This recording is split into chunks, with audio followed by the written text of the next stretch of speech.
አቶ ሌንጮ የኢዳሃቅ ፕሬዝዳንት በዳላስ ነው ጎንም ተቀምጦ የሚገኘው። ቤቱ የሀረወርቅ ጋሻው ቤት ነው። ከዛ ደግሞ አቶ እንግዳየው በሰሜን አሜሪካ የአክሽን ኮሚቴ ዋና ጸሐፊ መሆኑ ነው። ስራችን እኛ የአክሽን ኮሚቴ ሁሉንም ድርጅት ለኢትዮጵያ አንድነት የሚያስበውን ሁሉ ወይንም የተነሳውን ማገልገል ብቻ ነው። በገንዘብም ደረጃ ፈንድሬዚንግ የሚሆን ሁሉንም ብቻ በማስተዋወቅም በሁሉም እና ይሄንን ይመስላል ለጊዜው። አሁን አቶ ታደሰና አቶ ሰይፉን እንጠብቃለን። ኮሚቴው አባሎች ናቸው። ቪዲዮውን ማነሳው የሀረወርቅ ጋሻው ነኝ። አንተም ጫወታ ውስጥ ማለት ነው እሱ ሳይሆን አሰራዘተኝ እኮ ቻፕተሩ መጀመሪያ ላይ በኤርትራ ጥያቄ ላይ ጃራ ወጥቶ ወይም ተቃወሙ ሶስት ተመኑ አራት ተመኑ በኋላ የረቀቀው ህገ መንግስት ይዘውት አስዘቅ እስር ቤትም ሳይታሰሩ ጋር ተቃዋሚዎች ጊዜ ታስረዋል። ኦሬዲ እስር ቤት ናቸው። ስለዚህ እዛ ውስጥ ያለ አንድ ሁለት ብሎ ነገሮች ይኖሩ ነው። እሱ ኮረንት ያልሆነ አንዳንድ ያዲያዎች ይሰጥ ነበር። ተመርጦ ነበር እሱም እና እዚያ ብዙ አብረው ነበር ማነው ወጣቱ አይደለም ብትለው አሱ አይደለም እሱ የዛን ጊዜ ነበር። ከዛ ዳኒ አንዳንድ ነገሮችን ይናገር ነበር። ንግግሩም ኮረንት ስላልሆነ ለኢህአዴግ ነጥብ እንትን የሚያደርግ ጊዜ እንትን አልነበረም። የሚጎዳቸው ብዙ አልነበረም። እንደውም ቦታ ለመልስ ሻለቃው ግን በሚያውቁት ደረጃ ይልባቸው የራሳቸው እንትን ነገሩ ነበር። የተለያየ ጊዜ ነው ማለት ነው። ቆንጆ ናት። በጣም ጥሩ ነው። በላው እሱን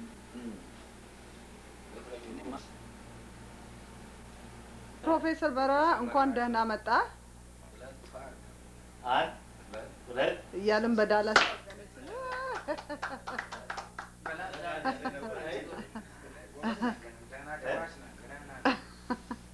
እሱ አማርኛ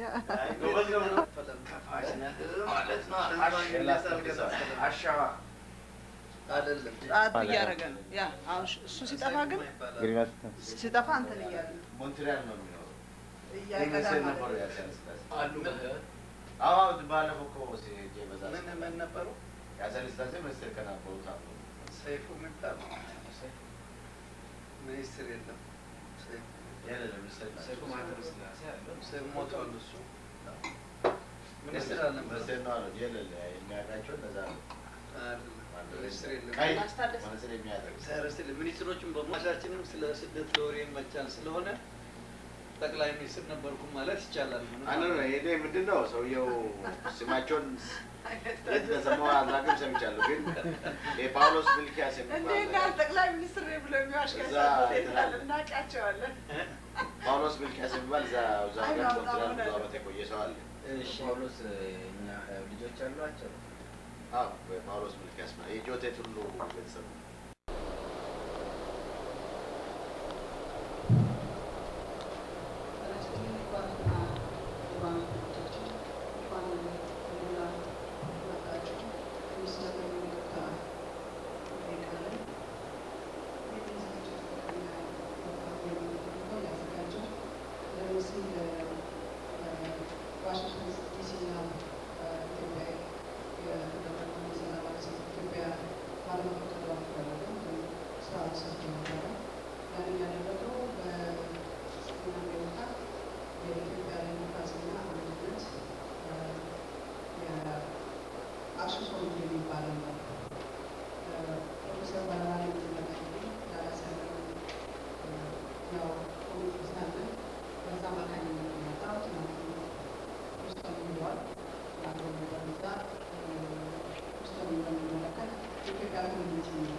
ቸር የሚያደርግልን ስብሰባ አቶ ሌንጮ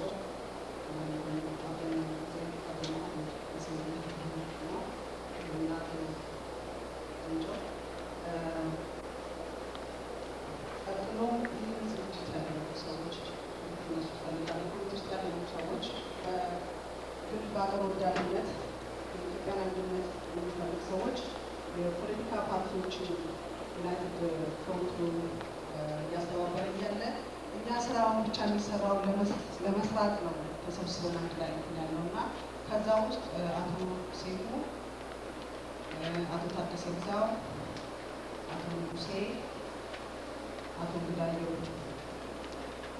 እንዲሁም ሀረር ይባላሉ። ባጭሩ ፕሮፌሰር መረራ ጉዲና በሚመለከት ፕሮፌሰር መረራ ጉዲና በፈረንጆች አቆጣጠር በ1956 ላይ አምቦ ተወልዶ የሁለተኛ ደረጃ ትምህርቱን ካጠናቀቀ በኋላ አዲስ አበባ ዩኒቨርሲቲ ገብቶ የፖለቲካል ሳይንስ እና ኢንተርናሽናል ሪሌሽንስ ዲግሪውን አግኝቷል። ከዛም ቸርማን በመሆን ለዲፓርትመንት ኦፍ ፖለቲካል ሳይንስ እና ኢንተርናሽናል ሪሌሽንስ አዲስ አበባ ዩኒቨርሲቲ ሰርቷል።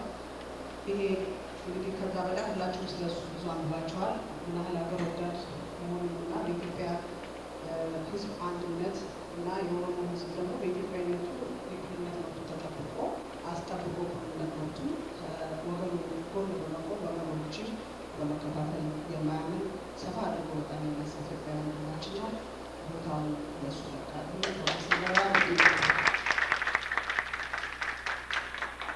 ያስታደሰና ነገር ሲሉ ለዚህ ትመጡ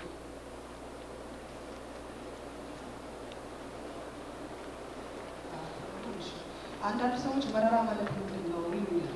መራራ አይደለም ስሙ መረራ ጉዲና ነው እና እኔም የማውቀው በማጆሪቲ ኦሮምኛ ኦሮሞ ውስጥ የሚናገሩት ያለ በማጆሪቲ ኦሮምኛ መረራ ማለት የሚያስጎበጅ ወይም ደግሞ የሚያጓጓ ማለት ነው። ጉዲና የሚለው ደግሞ እኔ በማውቀው ኦሮምኛ እድገት ማለት ነው እና አጓጊ እድገት በእውነትም ለኢትዮጵያ አጓጊ እድገት የሚያመጣ ኢትዮጵያ ወንድማችን ነው።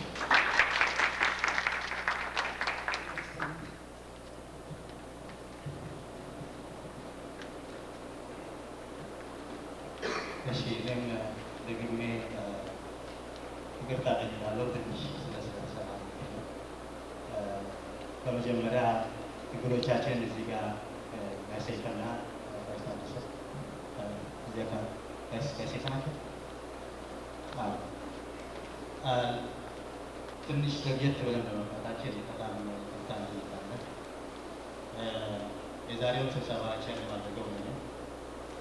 ምናልባት እኔ ቼስ ስላደረግኩኝ ምንም አይነት አስተሳሰብ እንዳይሰማችሁ በቅድሚያ ለማስገንዘብ እወዳለሁ።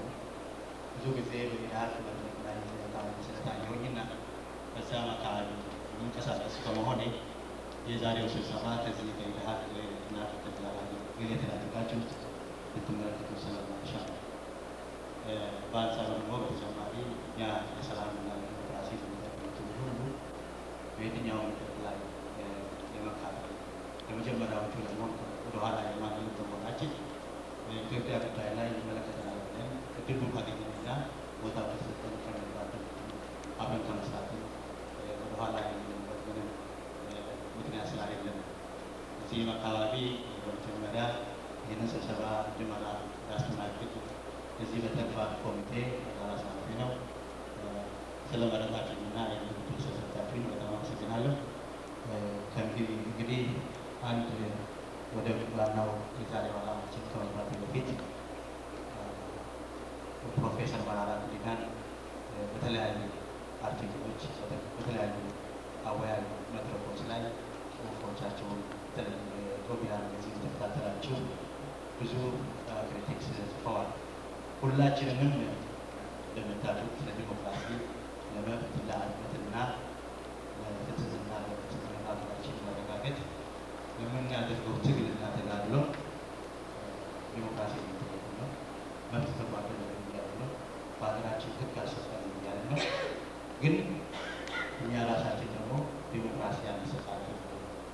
አንዱ ለአንዱ ዲሞክራሲ መስጠት፣ አንዱ ለአንዱ ሪኮግናይዝ ማድረግ ብለው በደንብ በሰፊው ስላጡት ይሄ የሚያነጋግረው ጉዳይ ስለሆነ ቤቱ የእናንተ ስለሆነ የእናንተ እርዳታ ጠይቃለሁ። በጎ አመለካከትና ልምዱ ያለፈውንና መጪውንም ከየት ተነስተን እንዴት ነው የሚለው ለምትፈልጉት ጥያቄና ለምትፈልጉት አስተያየት ሁሉ ገንቢ የሆነና ለወደፊት ትምህርታዊ ሊሆን የሚችል መሆን አለበት ብዬ ይህንን እናንተ ክብረትና ትብብር ጠይቃለሁ። በጣም አመሰግናለሁ። ወደ ዕለቱ እንግዳችን አስተላልፋለሁ።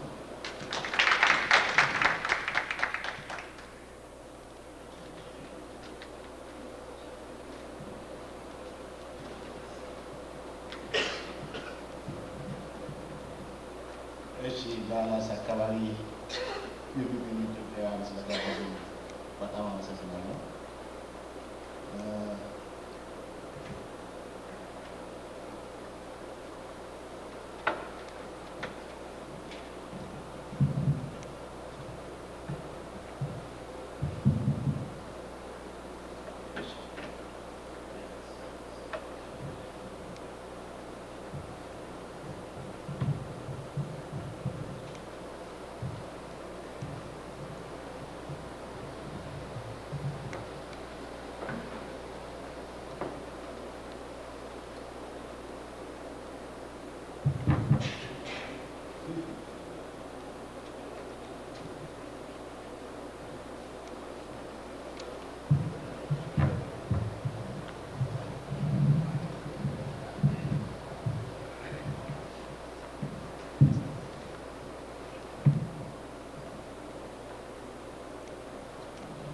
እሺ፣ ቴክኖሎጂም ከኛ ጋር የተባበረ መሰለኝ። መጀመሪያ እንዳልኩኝ ዳላስ አካባቢ ያላችሁ ኢትዮጵያውያን ጋበዛችሁ በጣም አመሰግናለሁ። ከዛ በኋላ ኢትዮጵያ በሚባለው ሀገር ቢያንስ ለውጥ የሚባለው ትግል ከተጀመረ መቼ ነው? የተደረጉት ትግሎችስ በየደረጃው ያመጡት ውጤቶች ምንድን ናቸው? ከየት ተነስተን የት ደርሰናል? ከዚህ በኋላስ ወደፊት መቀጠሉ ምን ሁኔታን ያስከትላል? ምን ደረጃ ላይ ደርሰናል? ከየት ተነስተን የት ደርሰናል? እነዛን አጠቃላይ ሴሎች ከሰጠውኝ በኋላ ያው ሊቀመንበራችን እንዳለው በጥያቄና መልስ መጠያየቅ እንችላለን። ጥያቄዎቹ የየራሳቸው ወሰን ክልሎች ከጠበቁ ለማስተናገድ ምንም ችግር የለም እና በዚሁ እጀምራለሁ ማለት ነው። እስካሁን ድረስ ብዙ ቦታ ያደረጓቸው ንግግሮች እዚህ ለመንገድ ነው። መጠነኛ ስለ ኢትዮጵያ ፖለቲካ ስዕል ይሰጣሉ ብዬ ስለምገምት ነው ያንን ቲም አሁን እዚህ የሚደግመው። እስካሁን ድረስ ኢትዮጵያ ውስጥ ትግል ከተጀመረ ወይም ለውጥ ፈላጊ ትውልድ ትግል ከጀመረ ምናልባት ለአንዳንዶቻችን የኢትዮጵያ ተማሪ ንቅናቄ ብቻ ነው የምናውቀው። ግን ከዛ ረዘም ላለ ጊዜ ምናልባትም ሶስት ትውልድ የፈጀ የለውጥ ትግሎች ተደርገዋል። እነዛም ሶስት ትውልድ የፈጁ የለውጥ ትግሎች በአብዛኛው ቀላል ያልሆነ በየትኛው ሚዛን ቀላል ያልሆነ መስዋዕትነት ቢያስከትሉ የመጨረሻ ውጤት አልባ ሆኖ ቀርቷል። ማክኖ ቀርቷል። እንግዲህ እነዚህ የተደረጉት ትግሎች ምን መልክ ነበራቸው? የተነሱት ጥያቄዎች በታሪክ ወቅቶች ምን ነበሩ? የተሰጡት መልሶችስ ምን ነበሩ? የኢትዮጵያ መሪዎች በተለያዩ ታሪክ ወቅቶች የተነሱትን የለውጥ ጥያቄዎች በምን መንገድ አስተናገዱ? ያገኙትስ ውጤት ምንድን ነው? ለውጥ ፈላጊዎች ወደስ በየታሪክ ወቅቱ ያነሳቸው መሰረታዊ ጥያቄዎች ምንድን ናቸው? እነዛን ወደፊት ለመግፋት ምን መስዋዕትነት ምን የትግል ስልት ተከትሏል? ከዛ በኋላ መጨረሻ ደግሞ ዛሬ የደረስንበት ደረጃ ምንድን ነው የሚለውን አጠቃላይ ሲለመሳል ነው።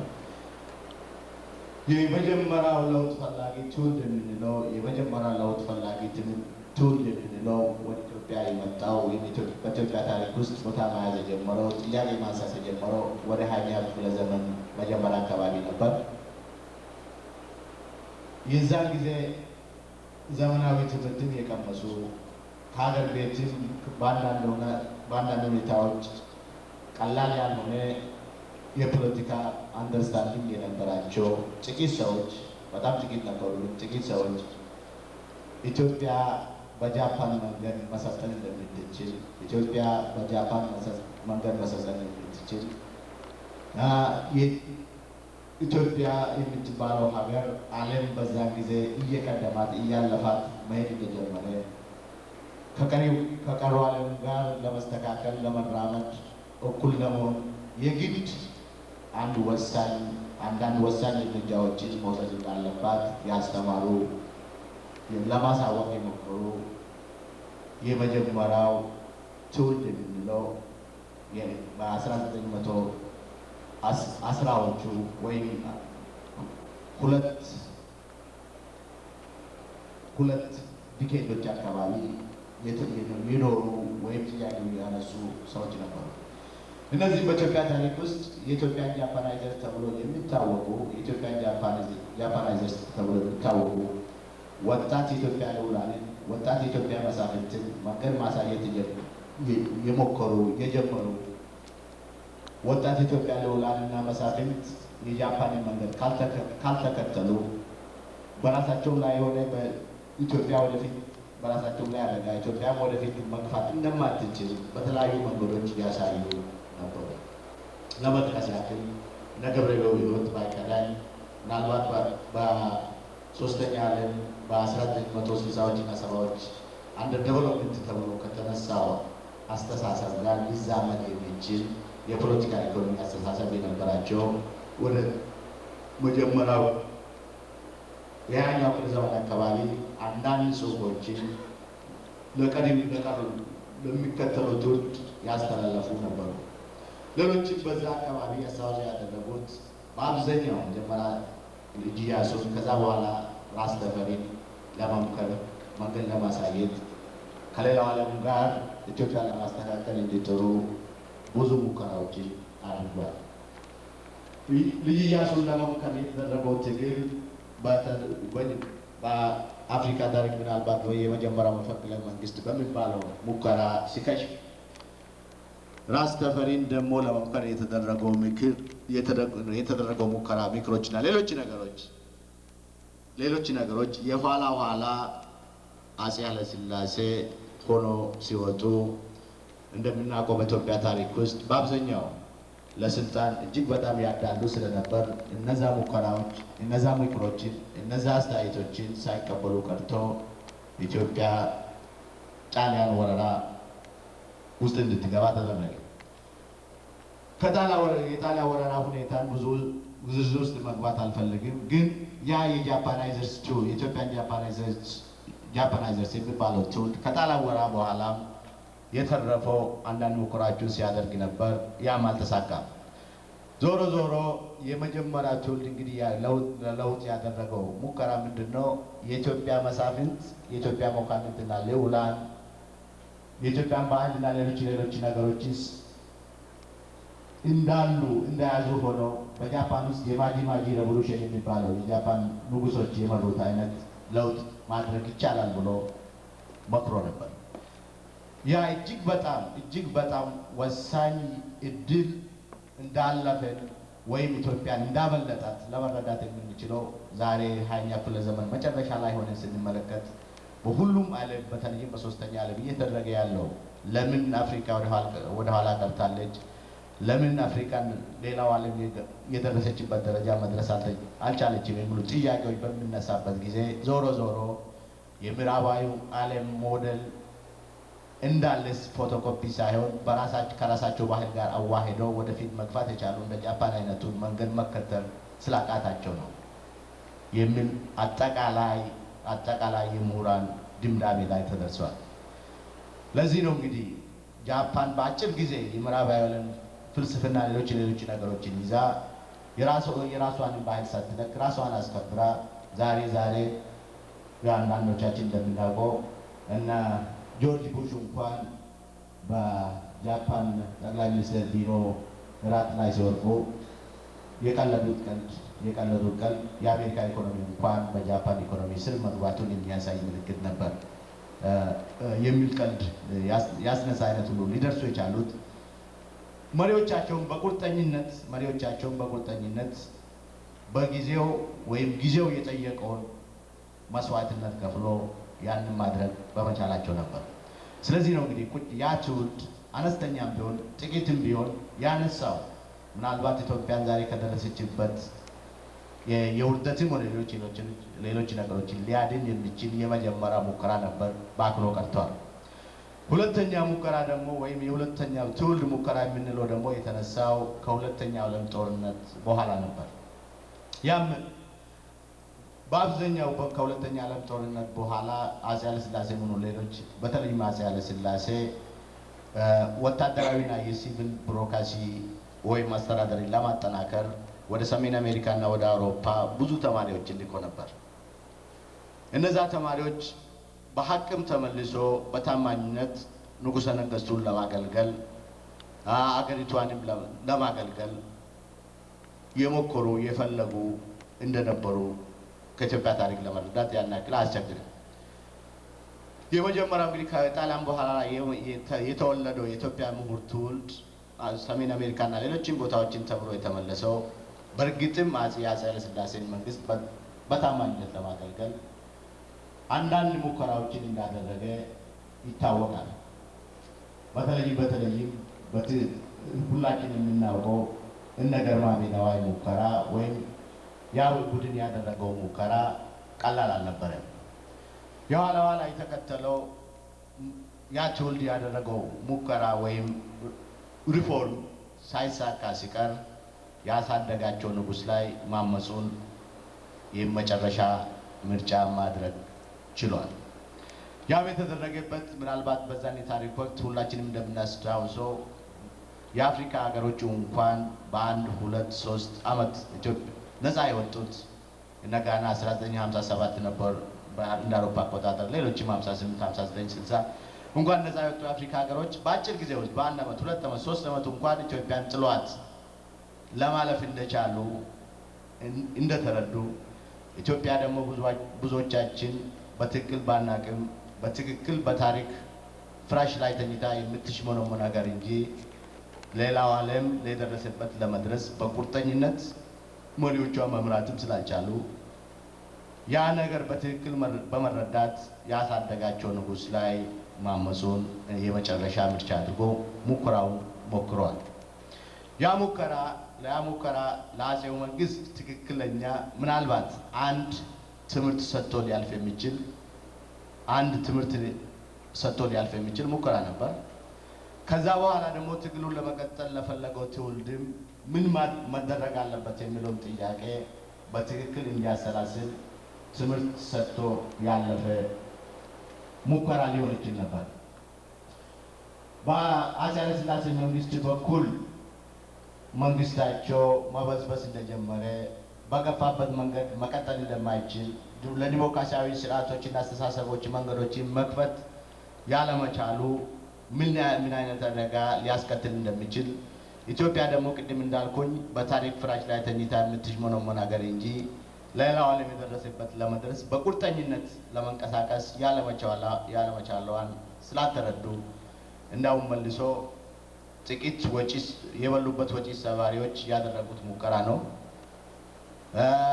ጥቂት የበሉበት ጀነራልነትን ምንም የደረሱ ባለስልጣኖቻቸው የፈጸሙት ተራ ክህደት አድርጎ በመመልከታቸው እንዳውም የነ ገርማሜ ነዋይን የነ ወርቅነህ ገበየሁና ሌሎች ሬሳዎች ሁሉ ሬሳ ጭምር እንዲሰቀልና እኔ እያየ የተቀጣ አይነት ሙከራ ውስጥ በመግባታቸው ከዛ በኋላ ደግሞ ለለውጥ ለዲሞክራሲያዊ ወጎችና ስርዓቶች መንገድ እየከፈቱ ከመሄድ ይልቅ የጸጥታና ሌሎች መዋቅሮችን መዘርጋት ስራዬ ብሎ ስለተያያዙት ሊመጣ የሚችለው ሊገኝ ይችል የነበረው ትምህርት ሊገኝ አልቻለም።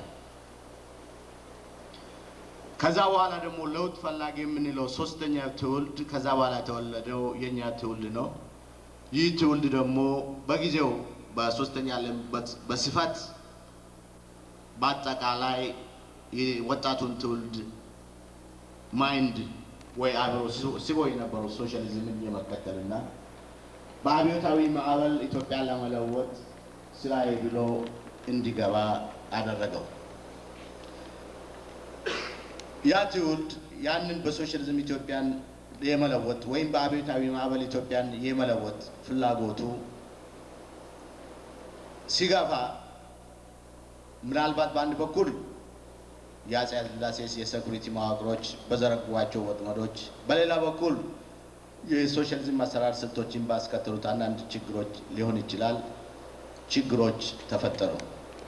በተለይም በውይይት ጊዜ በስፋት ልንገባበት እንችላለን። ያ ትውልድ ያለምንም ማፈር በሶስተኛ ዓለም ውስጥ ከተደረጉት ትግሎች ቀላል ያልሆነ መስዋዕትነት የከፈለ ለመሬት ላራሹ በላጋው ትከሻው ተሸክሞ መፈክር ተሸክሞ የተሰለፈ ለማህበራዊ ፍትህ ለኢትዮጵያ ህዝቦች እኩልነት የተሰለፈ ለብሔሮች እኩልነት የተሰለፈ መከበር ያለበት ትውልድ ነበር።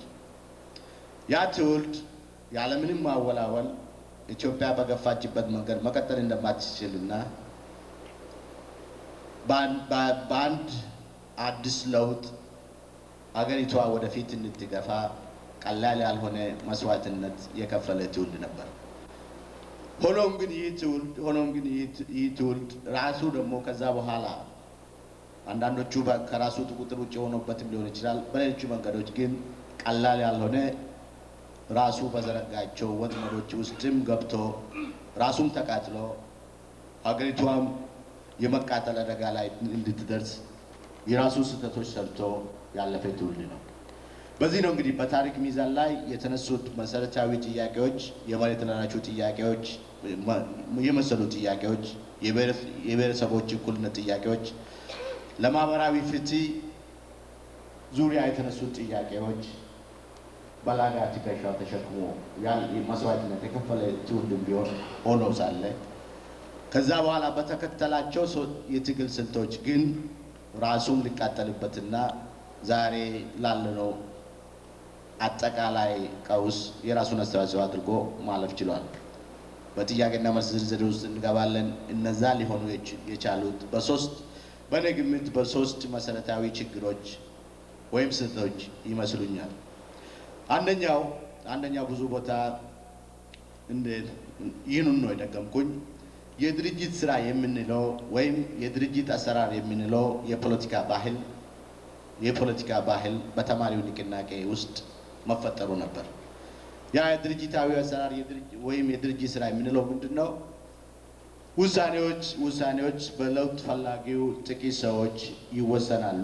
ውሳኔዎች በየቦታው በጥቂት ወይም አብዛኛው ሰው ባልተሳተፈበት በጊዜው አብዛኛው ተማሪ ባልተሳተፈበት ሁኔታ በየቦታው ይወሰኑና እነዛ ውሳኔዎች ወደ አጠቃላይ የተማሪዎች ስብሰባ ይወሰዳሉ። እኔ ራሴ በጁኒየርነት የተሳተፍኩበት የአዲስ አበባ ዩኒቨርሲቲ ለምሳሌ የተማሪዎች ንቅናቄ አሰራር ብንመለከት በዛን ጊዜ ኢንተረስት ግሩፕ ይባል የነበረው መጀመሪያ ክሮኮዳይል ግሩፕ ነበር። ከዛ በኋላ ኢንተረስት ግሩፕ ነው። የመጀመሪያው ክሮኮዳይል ግሩፕ አንዳንድ ጊዜ ምናልባት የክሮኮዳይል ስራን ሰርቶ አልፏል። ከዛ በኋላ የተተካው ኢንተረስት ግሩፕ ይባል ነበር። ያ የኢንተረስት ግሩፕ ለምሳሌ ይሰራ የነበረው ውሳኔዎች ይወሰናሉ። በዚህ ኢንተረስት ግሩፕ ከአብዛኛው ተማሪ በትክክልም በአብዛኛው ለውጥ ፈላጊ የነበሩ ተማሪዎች የሚሳተፉበት ግሩፕ ነበር። ውሳኔዎች ይወሰናሉ። ውሳኔዎቹ ወደ ተማሪው አጠቃላይ ስብሰባ ይወሰኑና ከዛ በኋላ ሊቀመንበሩም ከዛ ይሆናል፣ ተናጋሪዎቹም በአብዛኛው ከዛ ይሆናሉ። ከዛ በኋላ ሊቀመንበሩ የሚናገሩትን ሰዎች በትክክል መልካቸውንም አቋማቸውን በትክክል ለይቶ ስለሚያውቅ ዘማን አት ዘ ባክ አት ዘ ፍሮንት ኢን ዘ ሚድል እያለ ተመሳሳይ ፊቶችን ይጠይቃል። የሚፈልጋቸውን ደግሞ ተመሳሳይ አቋሞችን ይንጸባረቁበታል። ከዛ ውሳኔዎች ይተላለፋሉ። ሰፊው ተማሪ ወደደም ጠላም ይከተለናል። በጊዜው እንግዲህ ያለምንም ማፈር አሁንም የምናገረው በጊዜው ድራማው እጅግ በጣም ቆንጆ ድራማ ነበር። ከልብም ለውጥ በመፈለግ የተሰራ ስህተት ነበር። የኋላ ኋላ ግን ደርግን የሚመስል ጭራቅ ያንን የድርጅት ስራ ተጠቅሞ እኛንም መልሶ ሲያቃጥልና ኢትዮጵያንም በድርጅት ስራ ሲያቃጥልበት ያ የተከተልነው ስህተት ምን ያክል አስቀያሚና የገማም ሊሆን እንደሚችል ድርጅታዊ አሰራር የፖለቲካ ልዩነቶችን ሊያፍን እንደሚችል ዲሞክራሲያዊ አሰራሮችና አስተሳሰቦችና ስራዎችን ምን ያክል ሊያፍን እንደሚችል እስካሁን ድረስ ያለው ኢትዮጵያ የተከተለው የትግል ታሪክ በግልጽ በትክክል ያስረዳል። ኢህአዴግም ያንን በገማ መንገዱ እየገፋበት ነው። ጥቂት ሰዎች የወሰኑትን ውሳኔ እዛ ፓርላማ በኢትዮጵያ ሕዝቦች ተመረጡ የሚባሉ ፓርላማ አባላት ያንን ድራማ አንዳንዱን በድርጅት ስራ የተላለፈላቸውን አንዳንዱን በሌሎች መንገዶች የተላለፈላቸውን ውሳኔዎች እየተቀበሉ እያጨበጨቡ በኢትዮጵያ ስም ሕዝብ ስም ውሳኔዎችን እየወሰኑ የሚወጡበት ሁኔታ ነው ያለው አሁን። ስለዚህ ዲሞክራሲያዊ ስራዎችና አሰራሮች አሁንም ቢሆን የዛን ጊዜ ከኢትዮጵያ ተማሪ ንቅናቄ የሰራነው ስህተት መውጣት አልቻልንም። ስብሰባዎች በፖለቲካ ተቃዋሚ ፖለቲካ ድርጅቶች አካባቢ በግልጽ የሚንጸባረቅ አሁንም በግልጽ የሚንጸባረቅ ይመስለኛል። ሁላችንም ስራውን ከዛ በሽታ የተላቀቅ አይመስለኝም። አንዱ እንግዲህ ያ ስህተት ነው። ዲሞክራሲያዊ ስራዎች፣ አስተሳሰቦች፣ አሰራሮች በትክክል ግልጽ በሆኑ መንገዶች ለሁሉም ግልጽ በሆኑ መንገዶች ስራ ላይ ለማዋል ውሳኔዎችን ለማስተላለፍ ባለመቻላችን የኋላ ኋላ አፋኝ ኃይሎች ያንን እጅግ በጣም አሳዛኝ በሆነ መንገድ እኛንም የኢትዮጵያ ሕዝብንም ሊጎዱ በሚችሉበት መንገድ ተጠቅሞበታል። ሌላው መሰረታዊ ስህተት ነው ብዬ የማምነው የዛን ጊዜ ሁላችንም ለውጥ ፈላጊ ትውልድ የምንለው በአጠቃላይ ሶሻሊዝም ሊፈልግ ይበል እንጂ በአጠቃላይ ኢትዮጵያ በሶሻሊስት ጎዳና ወደፊት ልትገፋ ትችላለች፣ ታድጋለች እንበል እንጂ ከዛ ውጪ ባሉት የአፄ ኃይለሥላሴ መንግስት ተቃውሞን ከስልጣን ይውረዱ እንበል እንጂ በምን መንገድና ሁኔታ የአፄውን መንግስት እንደምንተካ ስምምነቶች አልነበሩንም። በምን መንገድ የአፄውን መንግስት እንደ አቂማችን በሁሉም አቅጣጫዎች ድንጋይ ማወርወር እንጂ እንዲወርዱ መታገል መንቀሳቀስን እንጂ በምን አይነት ሁኔታና መንገድ እንደምንተካ ቢያንስ ከኢትዮጵያ ተማሪ ንቅናቄ ከወጡት ኃይሎች እንኳን መካከል ከኢትዮጵያ ተማሪ ደግማለሁ ከኢትዮጵያ ተማሪ ንቅናቄ እንኳን በወጡት ተቃዋሚ ኃይሎች ወይም ፖለቲካ ድርጅቶች እንኳን መካከል አጠቃላይ ስምምነት አልነበረም። ያ ምንድነው ያስከተለው? መጀመሪያ ከኢትዮጵያ ተማሪ ንቅናቄ የወጡት ኃይሎችም ሆነ ሌሎች በዛን ጊዜ አብዮቱ ሲመጣ እንደ አሸን የፈሉት ድርጅቶች መካከል ምንም አጠቃላይ ስምምነት ስላልነበር እልህ አስጨራሽ ወይም የአጥፍቴ ጥፋ አይነት የፖለቲካ ትግል ውስጥ ገባን። ልዩነቶቻችን ምናልባት በዛን ጊዜ ከተፈጠሩ ፖለቲካ ድርጅቶች ለእኔ እስከሚገባኝ ድረስ ኢዲዩ የሚባል የፖለቲካ ድርጅት ካልሆነ በስተቀር ሁሉ በአንድ መጽሐፍ ቅዱስ ማለት በሶሻሊዝም ያመልኩ ያምኑ ስለነበር ትግሉ እኔ ከአንዱ የተሻለ ሶሻሊስት ነኝ የሚል ብቻ ስለነበር ብቻ እንጂ ሌላ ልዩነቶች ግልጽ በሆነ መንገድ የነበሩ አይመስልም። ደርግ እንኳን እኛን የቻለውን ሲያርድና ያለውን ሲያስር ሲያሳድድ እኔ ከነሱ የበለጠ አብዮተኛ ነኝ፣ ሶሻሊስት ነኝ። እነሱ ግን ጸረ አብዮተኞች ናቸው፣ ቀኝ መንገደኞች ናቸው፣ አናርኪስቶች ናቸው፣ ጸረ ሶሻሊስት ናቸው በሚል ነበር። ስለዚህ ከኤርትራ ግንባሮች ኢትዮጵያ መሀል ሀገር እስከነሱ የፖለቲካ ድርጅቶች በሙሉ ሶሻሊስት ነን ይሉ የነበሩ ኃይሎች መካከል የተደረገ የግጭት ምናልባትም በአንዳንድ መልኩ የአጥፍቶ መጥፋትም አይነት የፖለቲካል ስልት በመከተላችን ዛሬ ለደረሰው ቀውስ አስተዋጽኦ አድርገናል። ይህ መስመር ደግሞ አሁንም እንደገና ስናየው ደርጊን ለማውረድ ማን ይክፈል ማን የተደረገው ትግል በዛው ስለተገፋበት ደርጊን እናውርድ እንጂ ከደርግ በኋላ የሚመጣው መንግስት በምን መንገድና ሁኔታ ይተካ በሚለው መሰረታዊ ጥያቄ ላይ ምናልባት የጫካም ሆነ ሌሎች ስምምነቶች ያደረጉ የኤርትራና የቲፒኤልኤፍ ወይም ህወሓት በስተቀር ከሌሎቹ ጋር ወይም በሌሎቹ መሃል አጠቃላይ ስምምነት አልነበረም። ሁሉም ደርግ መቃወም ደርግ ይውረድ ከማለት አልፎ ደርግ ሲወርድ በምን መንገድና ሁኔታ ስራ ላይ የሚመጣው መንግስት የኢትዮጵያ ህዝቦችን ህልምና ፍላጎቶች፣ ምኞቶች፣ ተስፋዎችን በስራ ላይ እንዴት ሊያውል ይችላል በሚሉት መሰረታዊ ጥያቄዎች ላይ ስምምነት ሳይኖረን ደርግ በወጣበት መንገድ በኃይል ከስልጣን ወረደ። ከዛ በኋላ የተተካው መንግስት ወይም አሸናፊው መንግስት የራሱን ጨዋታዎች መቀጠል ችሏል። ግን የኢትዮጵያ ህዝብ ተስፋዎቹ፣ ምኞቶቹ፣ ህልሞቹ እንዳይሆኑ ሆኖ ቀርቷል። አሁንም ኢህአዴግን ለሶስተኛ ጊዜ ኢህአዴግን ደግሞ ከስልጣን ለማውረድ በዛው በገፋንበት መንገድ እየገፋን ያለን ይመስለኛል። ኢህአዴግ ከስልጣን ይውረድ ብለን እንደ አቂማችን ከሁሉም አቅጣጫ ድንጋይ ከመወርወር ውጪ ኢህአዴግ ሲወርድ የሚመጣው መንግስት ዲሞክራሲያዊ መንግስት ከማለት ውጪ በሀቅ በእውነት ዲሞክራሲያዊ ስርዓትን በኢትዮጵያ ምድር ለማስፈን እና የኢትዮጵያ ህዝብን ሆነ የራሳችን ለማዳን የምንወስዳቸው እርምጃዎች ያንን የሚያመለክቱ አይመስሉኝም። እዚህ ላይ እንግዲህ በግልጽ መቀመጥ ያለበት ተቃዋሚ ኃይሎች ኢህአዴግን ከመታገል የበለጠ እርስ በራሳቸው ሲጠላለፉ አንዱ ሌላውን ሲጠልፍ ይታያል። ያም ኢህአዴግ በራሱም ክራይሲስ ወይም ቀውስ ወይም በሌላ መንገድ ከስልጣን ቢወርድ እንደገና ኢትዮጵያን ወደ ሌላኛው አራተኛ ዙር እልህ አስጨራሽ ጦርነት ውስጥ ልናስገባ የምንችልበት ሁኔታዎች ካሁኑ እየተዘጋጁ ይመስሉኛል። ይህ ወደ ሶስተኛ ስህተታችን ይወስደኛል። አሁንም ወደ ኋላ ሄደን ከኢትዮጵያ ተማሪ ንቅናቄ በወጡት ኃይሎች መካከል የተፈጠረው ሶስተኛ መሰረታዊ ስህተት ለስልጣን የምናደርገውን ትግል የጋራ ሀገርን ለመለወጥ ከምናደርገው ትግል መለየት አልቻልንም፣ ወይም የተሻለ ስርዓት በአንድ የጋራ ሀገር ለማምጣት ለሚደረገው ትግል ቅድሚያ መስጠት አልቻልንም።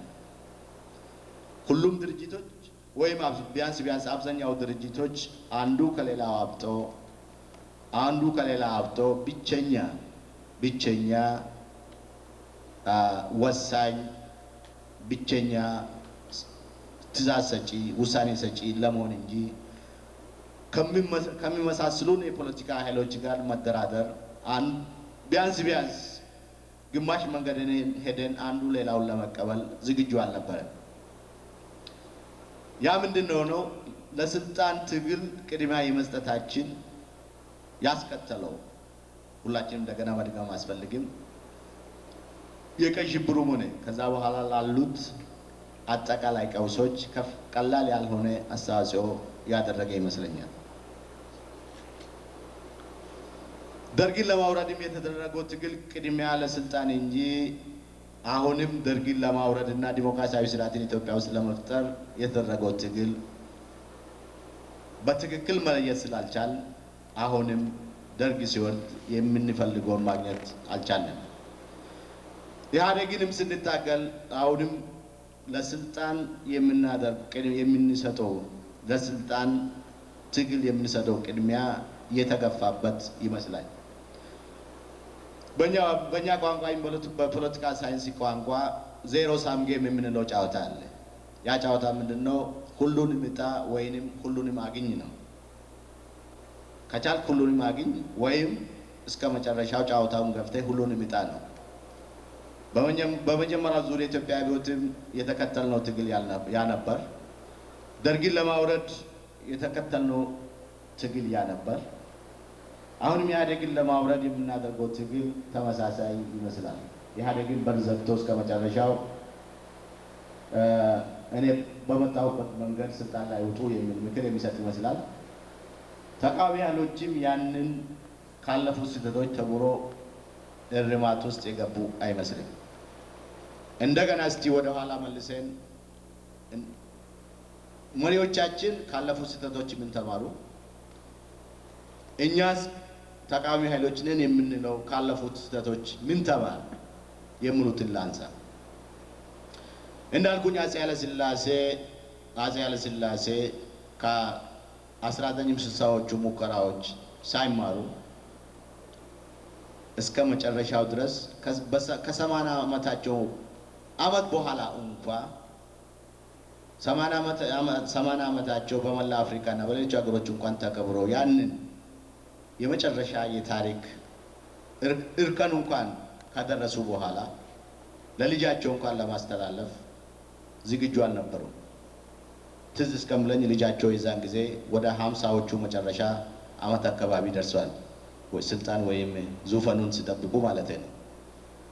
ስለዚህ ከ80 ዓመታቸው አመት በኋላ እንኳን ትምህርት ወስዶ በቃኝ ብሎ ለልጃቸው እንኳን ለሌላው ቅና ልጃቸው እንኳን ለማስተላለፍ ባለመቻላቸው እስከ መጨረሻው ድረስ ያ ያልኩኝ የዜሮ ሳም ጌም ጨዋታ ገፍቶበት ያው የኢትዮጵያ አብዮትን መጥቶ እሳቸው ባልጠበቁበት ሁኔታ እና መንገድ ከስልጣን ሊያወርዳቸው ችሏል። ደርግ ደግሞ የተከተለው ደርግ ለ17 ዓመታት ኢትዮጵያን በደም ሲያጥባት ይዱርኝ ከመኖር አልፎ የአፄው መንግስቱ እንኳን በዛ መንገድ ወድቀዋልና እኔም አንድ ቀን ሊወድቅ ይችላል ብሎ ከዛ በፊት ከነበረው ስህተት ተምሮ የወሰዳቸው እርምጃዎች አልነበሩም። እንዳውም በደርግ ጊዜ እንዳውም ማስመር ያለብን የፖለቲካ ስካር እና የጠላ ስካር ወይም ሌሎች የመጠጥ ስካሮች አንድ አይደሉም። የጠላ ስካር ወይም የሌላ መጠጥ ስካር በአንድ ቀን በሁለት ቀን ግፋ ቢል ሊለቅ ይችላል። የፖለቲካ ስካር ግን የኋላ ኋላ ተጫዋቹን ጉድጓድ ውስጥ እስኪከት ድረስ የሚለቅ ስካር አልነበረም። ያንን ስካር ገፉበት እስከ መጨረሻው ተጫወቱት። ምናልባት መንግስቱ ኃይለማርያም ብዙዎቻችን እንደምንመለከተው ሳይሆን በጣም ጮሌ ሰው ነው። በጮሌነቱ ማምለጥ ችሏል። የሌሎቹ ጓዶቹን እድል አላጋጠሙትም፣ ማምለጥ ችሏል። ግን የእሱ ጓደኞች አሁን እስር ቤት ባሉበት ሁኔታ ስንመለከት አሁን እነ ለገሰ አስፋው በኢትዮጵያ ልጆች ሬሳ ላይ አህያ ሲነዱ የነበሩ ሰዎች አህያ ሲነዱ መያዝ ችለዋል። እስር ቤቱን ሁኔታ በምንመለከትበት ጊዜ እኔ እዛ 7 ዓመት ነበርኩኝ። በዚህ በኩል እስር ቤት ጠበበ፣ በዛ በኩል እስር ቤት ጠበበ ብሎ በሚሆንና በማይሆን መንገድ እስር ቤቶቹ ሲያስፋፉ ነበር። እስር ቤቶቹ ግን የሰው ልጅ በስነ ስርዓት ቢያንስ በቅጣት መልክ ቢሆን ተምሮ የሚወጣበት ሳይሆን በትክክልም ለቅጣት የተዘጋጁ እስር ቤቶች ነበሩ። ዛሬ ግን እነዚያ እስር ቤቶች ውስጥ ገብቶ ለአንዳንድ ጋዜጠኞች ኢንተርቪው ሲሰጡ እስር ቤቱ በዚህ አልተመቸንም፣ በዛ አልተመቸንም፣ እንደዚህ ሆን እንደዛ ሆን ብሎ ሲናገሩ ውጭ ያለው ኃይል ሊማርበት የሚችል ነበር። እስር ቤቱን እንኳን ለነገ ብሎ አልሰሩትም። ሌላው ይቅርና እና አሁን እንግዲህ ምንድነው የሆነው? ከነዚህ የኢህአዴግ ባለስልጣናት ተምሮ ምን እየሰሩ ነው የሚለውን ጥያቄ ስናነሳ በእኔ ግምት የተማሩ አይመስልም። እድላቸው ከመንግስቱ ኃይለማርያም እድል ሊለይ ይችላል። የመንግስቱ ኃይለማርያም ባለስልጣናት እስር ቤት ውስጥ በሚኖሩበት መንገድ ላይገጥማቸው ይችላል። ግን ቢያንስ የተማሩ አይመስልም። የፖለቲካ ድርጅቶችስ ተምሯል ወይ ነው? ተቃዋሚ ኃይሎች የምንለው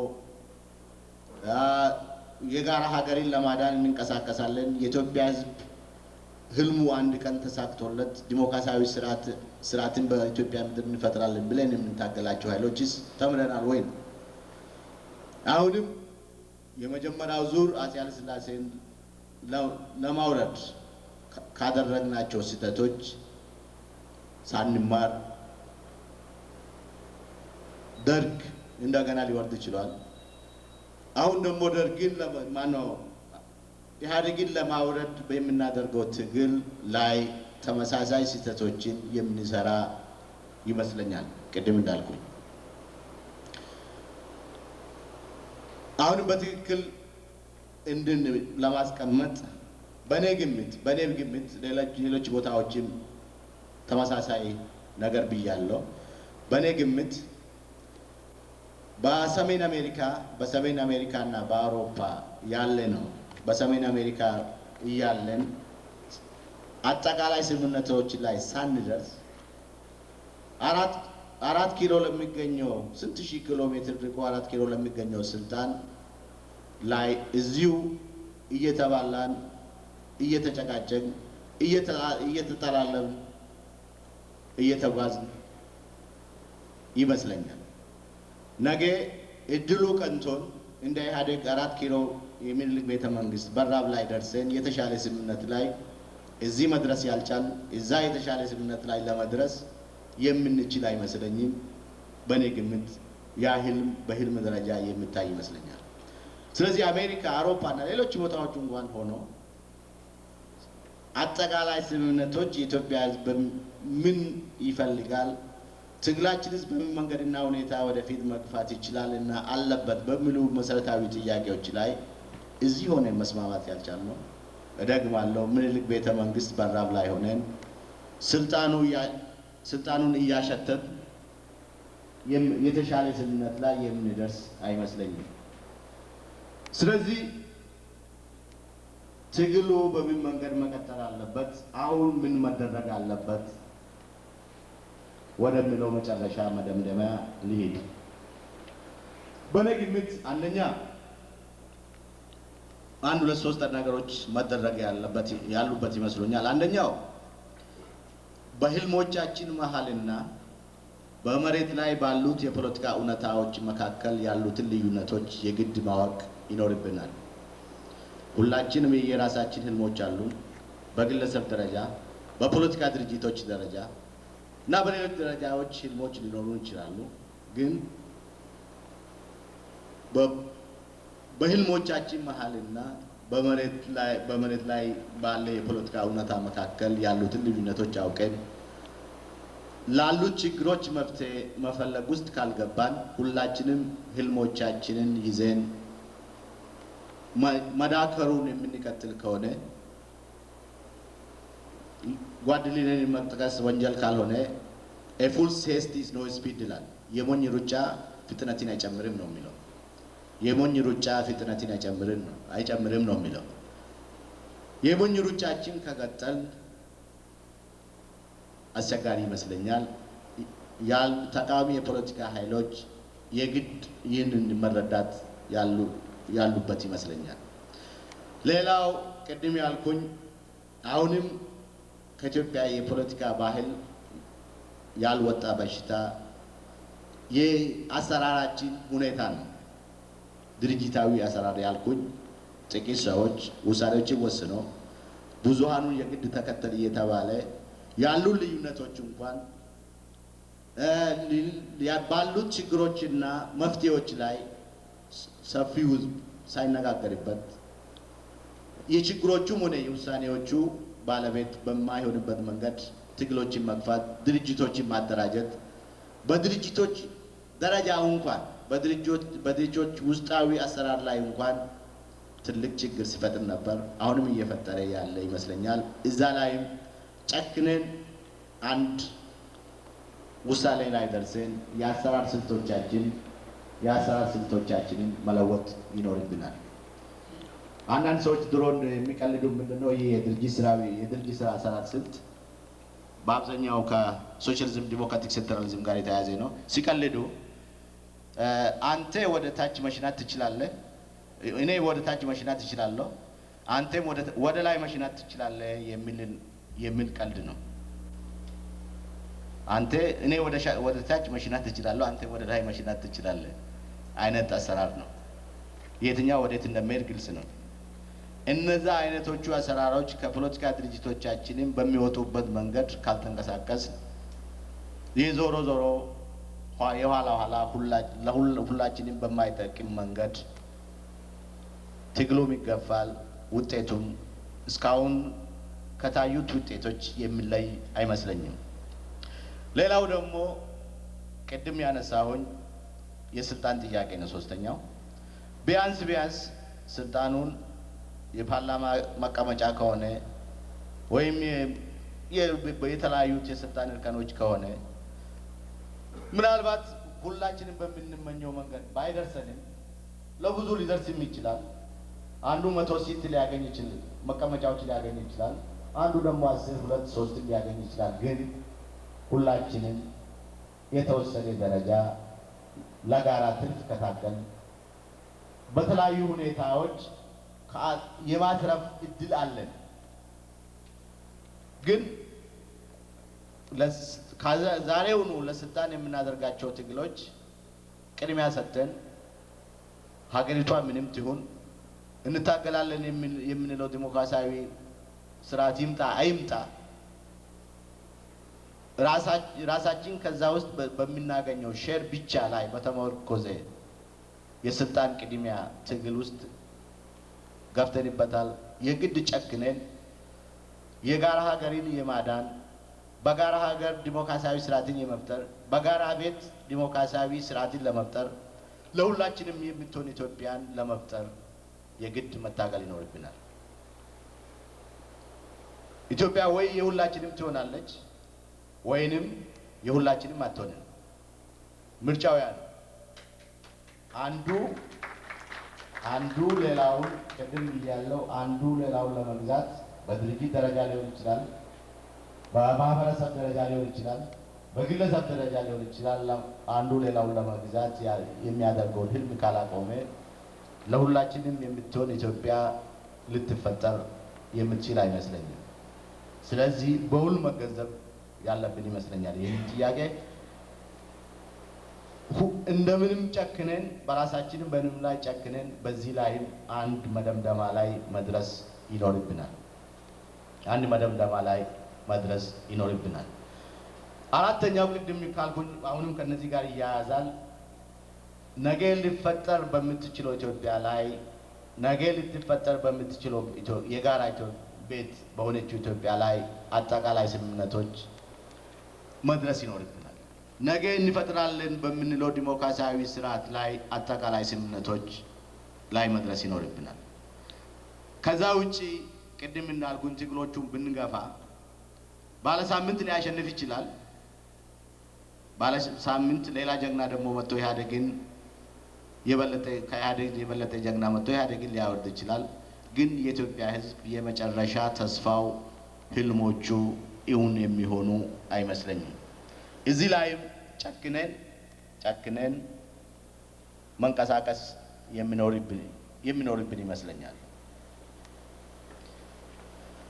በመጨረሻ በዚህ ላይ የእናንተ ማህበር ወይም አዲሱ ድርጅታችሁ ምን አቋም አለው የሚለው ጥያቄ ያለ ይመስለኛል። በእነዚህ በአጠቃላይ ችግሮች ላይ የኛ ድርጅት ያለው አቋም በቤተሰብ ደረጃ፣ በድርጅቶች ደረጃ፣ በማህበረሰቦች ደረጃ፣ በኮሚኒቲዎች ደረጃ ነገ በምትፈጠረው አዲስቷ ኢትዮጵያ ውስጥ በምን መንገድና ሁኔታ አብረን መኖር እንችላለን በሚሉ ጥያቄዎች ላይ ብሔራዊ ውይይት ወይም ናሽናል ዳያሎግ እንዲደረግ ጥሪ እናደርጋለን። በቤተሰብ ደረጃ፣ በድርጅቶች ደረጃ፣ በኮሚኒቲዎች ደረጃ፣ በማህበረሰቦች ደረጃ ነገ በምትፈጠረው ዲሞክራሲያዊት ኢትዮጵያ ውስጥ በምን መንገድና ሁኔታ አብረን መኖር እንችላለን በሚሉት ጥያቄዎች ዙሪያ ናሽናል ዳያሎግ ወይም ብሔራዊ ውይይት እንዲደረግ ጥሪ እናደርጋለን። የኛ አቋም የኢትዮጵያ ህዝቦች አብሮ መኖር ይችላሉ። የኢትዮጵያ ህዝቦች ተከባብሮ አብሮ መኖር የሚችሉት በሀቅ ዲሞክራሲያዊ ስርዓት በኢትዮጵያ ምድር ሲፈጠር ነው የሚል እምነት አለው። ስለዚህ ከሌሎችም በተለይም ከሌሎች የኦሮሞ ፖለቲካ ድርጅቶች የምንለየው በዚህ መሰረታዊ ጥያቄ ነው። የኢትዮጵያ ህዝብ ትናንት በጭቆና አብሮ ሲኖር ነበር። ነገ ልትፈጠር በምትችለው ዲሞክራሲያዊ ኢትዮጵያ ውስጥ ሁሉም ተከባብሮ አብሮ መኖር ይችላል የሚል እምነት ነው ያለው። መሰረታዊ ልዩነታችን ያ ይመስለኛል። በዚህ ጥያቄ ዙሪያ ከኢትዮጵያ ዲሞክራሲያዊ ኃይሎች ጋር ለመደራደር ለመወያየት ዝግጁ ነን። ከዚህ በኋላ እንግዲህ በተነሱት ጥያቄዎች ላይ እና በሌሎችም አጠቃላይ የኢትዮጵያ ፖለቲካ ጥያቄዎች ላይ ያላችሁን ጥያቄ ማቅረብ ትችላላችሁ። የምንችለውን ለመመለስ እኔም እንኩኝ እዚህ አካባቢ ያለ ነው የምተባበሩኝ ይመስለኛል። ወደ ጥያቄና መልሶቹ መሄድ እንችላለን። አመሰግናለሁ።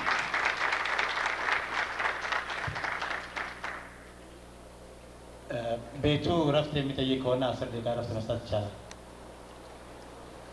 ኦኬ፣ እንግዲህ ይህ ካልሆነ የጥያቄውን ሰዓት እየከፈትን ነው። ጥያቄ ብቻም ሳይሆን አስተያየትም ያለው አስተያየት እንዲሰጥ እናደርጋለን። ግን በመጀመሪያ ጥያቄዎች እንዲገባደዱ እናደርግና በመጨረሻ ላይ የአስተያየት ጊዜ እናደርጋለን።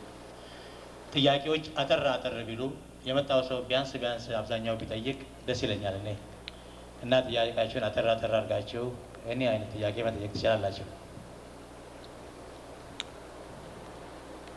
ተመላሽ ጤና ይስጥልኝ ዶክተር፣ እንኳን ደህና መጣ። አንድ ጥያቄ ያለኝ መጀመሪያ አካባቢ ባነሳቸው ጥያቄዎች ላይ የተከታተለው 3 ጄኔሬሽን የየራሱ ጥፋት አጥፍቶ አልፏል የሚለው አባባልህ ላይ ነው የምመለሰው። ምስማማ ይመስለኛል። ጥፋቶች ጠፍተዋል። አዲስ ነገር በሚደረግ ጊዜ የማይጠፋ ጥፋት ያለ አይመስለኝም። ግን ከዛ ውጭ በተለይ የኛ ጄኔሬሽን ብለህ ያነሳው አይ ቲንክ በጄኔሬሽን ዲፍረንስ ውስጥ ምናልባት ልክ አይደለም ካልተባባልን በስተቀር በኢሃፓ እና በመኢሶን አካባቢ በሌሎቹ ደግሞ ከዛ በኋላ በተወለዱ ድርጅቶች አካባቢ የነበረው ከመንግስቱ ኃይለማርያም ወይ ከደርግ ጋር በነበረው ትንቅንቅ ውስጥ የነበረው ጄኔሬሽን ይመስለኛል ትልቁን ደም ደፍቶ ባክኖ የቀረ ጄኔሬሽን ነው አንተ እንዳልከው። ግን በዛ የትግል ታሪክ ውስጥ ትልቅ ጥፋት አጥፍቷል ብለህ ያነሳው ነገር አለ። ትልቁ ጥፋት ፐርፐዝሊ የተደረገ ጥፋት ነው ወይስ ነገሮቹ አዲስ በመሆናቸው ፍልስፍናው አዲስ በመሆኑ የሚሄዱበት መንገድ ጠፍቷቸው የሚጨብጡት ነገር ጠፍቷቸው የጠፋ ጥፋት ነው? ያንን ታስረዳኝ ደስ ይለኛል። እሺ፣ እኔ በቅድሚያ ልማቶች ሰርተዋል፣ ከዛ ጥፋቶች ሰርተዋል ነው። በዛ ቅድሚያ ቢቀመጥ ይሻለኛል። ለማስቀመጥ እንደሞከርኩኝ በሶስተኛ ዓለም ከተደረጉት በየትኛው ሚዛን ትግሎች ውስጥ የኢትዮጵያ ተማሪ ንቅናቄም ከዛ በኋላም የወጡት ኃይሎች መስዋዕትነት ከፍለዋል። የሚከበር ትውልድ ነው። ግን ያ ትውልድ ስህተት ሰርተዋል ነው ያልኩኝ። ስህተቶቹ በምን መንገድ ተሰሩ የሚለው እኔም ብትጠይቀኝ የዛ ትውልድ በተወሰነ ደረጃ አባል ስለሆንኩ ከአንዳንዶቹን ለማረም በጊዜ የሞከሩም አሉ። ለማረም የሚችል ነበር። ለማንኛውም ከችግሮቹ ብዛትና ከኋላችን ብዙ ነገሮችን ስላልነበሩ ነው የሚል መልስ ይኖረኛል። ያንን ትውልድ የሚከሱ ኃይሎች ደግሞ ለጥፋት የተፈጠረ ትውልድ ነው ይሉናል። እና ስለዚህ የየራሳችን ግንዛቤ ነው ማለት ነው። በእኔ እምነት አንዳንድ ስህተቶችን ለማረም የዛን ጊዜም ተሞክረዋል፣ ሙከራዎች ነበሩ። አንዳንድ ጥፋቶችን ለመቀነስ እንችል ነበር። ግን በአጠቃላይ ኢትዮጵያ ብቻም ሳይሆን በአብዛኛው ከላቲን አሜሪካ እስከ ሌሎች የኤሽያ ሀገሮች ድረስ ሶስተኛው ዓለምን ያጥለቀለቀ የተማሪ ንቅናቄ በየቦታው በተካፈላቸው ትግሎች ውስጥ የተለያዩ ስህተቶችን ሰርተዋል። በሀቅም ደግሞ ያለምንም ማፈር መሰረታዊ የሆኑ ፖለቲካ ጥያቄዎችን አንስቶ የታገለ ደፋር ትውልድ ነው። ግን ደፋር ስትሆን ደግሞ በዛው መጠን ስህተቶች ይሰራሉ። ያኔ እንግዲህ ምንድነው ውስጥ ሆኜ ሳይ ትውልዱ ለምሳሌ ኢትዮጵያ የምንወስድ የመሬት ደራሹን ጥያቄ፣ የብሔረሰቦችን እኩልነት ጥያቄ፣ የማህበራዊ ፍትህ ጥያቄ በዛን ጊዜ አንስቶ ለመታገል የታደለ ደፋር ትውልድ በመሆኑ ይመሰገናል። የሰራናቸው ስህተቶችን ደግሞ አሁን በሀቅ ተቀብለን ካልተጓዝ የትም መድረስ አንችልም። ስለዚህ ከውጭ አጥፊ ትውልድ ነው ብሎ የሚከሱን አሉ። እኛ ግን የተሰራውን ጥፋትን ልማትን አይተን የተሰሩ ስህተቶች በማይደገሙበት መንገድ ትግሉን የግድ መግፋት ይኖርብናል ከሚል አንጻር ነው ያነሳው። ስለዚህ የት ቦታው ላይ ነው ያንን ጥያቄ የምትመልሰው ነው።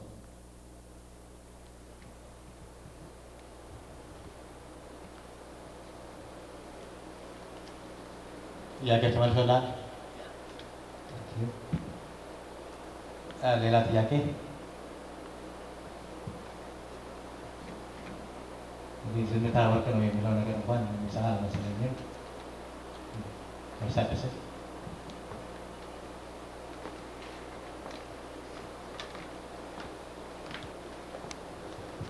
ክቡር ፕሮፌሰር መራራ አስቀድሜ እንኳን በማላችሁ ተገኙልኝ በማለት ደስታዬን ገልጻለሁ። የኔ ጥያቄ እስካሁን ድረስ በሀገሬ በኢትዮጵያ ያሉትን ለውጦች እንዲሁ አቦ ሰጡ በሚባለው ምሳሌ ብቻ ያገኘነው እንጂ ማንም ሰው ወይም ድርጅት ለሀገር ለወገን ብሎ ራሱን አቋቁሞ በትግል ያገኘው አይደለም። ለምሳሌ እንበሉት በቀዳማዊ ኃይለ ሥላሴ ጊዜ ነበር። የእሳቸው ዘር ጠባቂ ነኝ። ታህሳስ ለውጥ ሲመጣ ምንም አይነት ጥናት አልነበረም። ማታ ተሰባስበን ጠዋት ተነስተን ለውጥ ለመፍጠር ሞከር፣ ወደቀ። ከዛም በኋላ እንዳሉት የቀዳማዊ ኃይለ ሥላሴ ያ ሁሉ ባለስልጣን ከጨረሱ በኋላ ብዙ ነገር መማርና ማወቅ ሲገባቸው አልተመራመሩም ለማለት አይደለም። ያለውን ስልጣን ለንደን እንዳንተ ያለ ምሁሮች አስረከቡ። ከጠቅላይ ሚኒስትር እስከ ተራ ድረስ በእውቀቱ ደረጃ ስራውን ስልጣን ይዞ ሀገሪቷን እንዲመራ አልገባውም። ያ የተማረ ምሁር አሁንም ለራሱ መጠቀሚያ ያደረጋት ሀገሪቷንና ሰፊውን ሕዝብ። በዚህም ጊዜ የወታደር መንግስት ደግሞ የጃንሆይ መንግስት ሲለውጥ ምንም አይነት ጥናት አልነበረም። ለራሱ ደሞዝ የተነሳ ድርጅት ነው። በራሱ ደሞዝ የተነሳ ያ የነበረው ጽዋው ስለሞላ ግፉና ተንኮሉ የቀዳማዊ ኃይለ ሥላሴ መንግስት ወድቆ ሳይታሰብ እሳቸውን በ80 ዓመታቸው እንዳሉ ስልጣናቸው ወቅቶ ለሚቀጥለው መስጠት ይገባቸው ነበረ ብለዋል። ልክ ነው። ግን እንደናንተ ያለ ምሁሮች አካባቢያቸው የነበሩት በቃቸው፣ እኛ መምራት አለብን፣ ያለው ትውልድ ያለው ወጣት አስተሳሰቡ አመለካከቱ ሌላ ነውና ያንን ይዘን አገሪቷ ሳትፈርስ ሳትከፋፈል ሳትለያይ እንምራ የሚል አንድም ኢትዮጵያዊ ምሁር ወይም አንድም አዋቂ ተነስቶ የታገለ አልነበረም። አሁንም ለጎኑ ለራሱ ሲጥር ያው የቀዳማዊ ኃይለ ሥላሴ ጋራ ያሉት ሚኒስትሮች ወደቁ። ደርግ መጣ። ደርግ ከመጣ በኋላ አሁንም ደርግ ያለ ጥናት የገባ ወታደር ስለሆነ ያው በመጨፍጨፍ አገሪቷን አጠፋ። አሁን ላጠቃለው መጨረሻ ላይ ይሄ መንግስት ደግሞ ወዶ አይደለም።